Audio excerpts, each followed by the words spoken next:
Burkina Faso, pourquoi le MPSR2 met-il subitement l'accent sur une nouvelle constitution? Pour plus d'informations sur ce sujet, retrouvez-nous après le générique. Mais avant de commencer, n'oubliez pas de vous abonner et d'activer la cloche de notification pour ne pas manquer nos prochaines vidéos. Bon visionnage.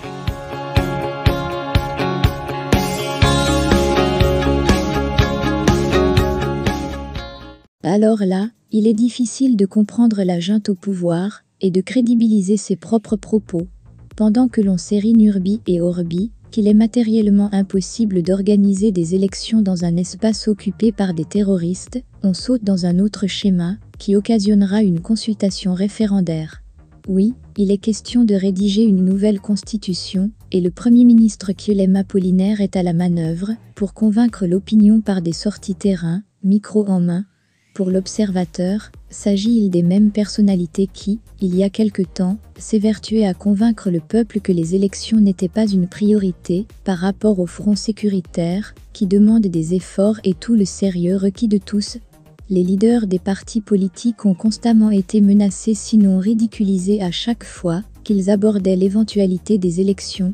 Dans le même ordre d'idées, on leur promettait de les envoyer au front pour qu'ils constatent toutes les difficultés du terrain rendant suicidaire toute campagne électorale.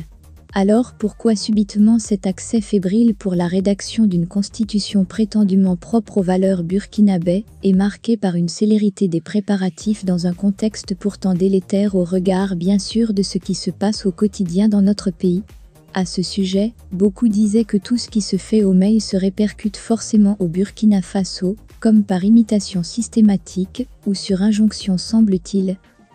Notre pays serait-il la protubérance territoriale du Mali ou la duplication de l'état de ce dernier? Pour peu que l'on soit attentif, l'on se rend compte que nous manifestons de l'admiration à l'égard du duo Assimi Goïta Choguel Maïga, autre modèle de réussite politique digne d'être copié in extenso. Une chose est quasiment sûre, et comme dit l'adage, l'hyène n'abreuve pas de manière désintéressée la vache moribonde. Autrement, il ne fait aucun doute sur les intentions des auteurs de cette réforme, tout comme ce qui pointe à l'horizon au Mali. Pourvu que Dieu, et les mânes de nos ancêtres, veillent sur ce peuple qui souffre le martyre.